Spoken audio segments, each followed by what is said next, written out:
Hello everyone, good evening. This is Captain Joseph and with me is First Officer Kohei Kawai.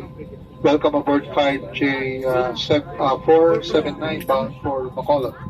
Our flight time is approximately 1 hour. Cruising altitude will be at 35,000 feet. Weather route is forecasted to be fair.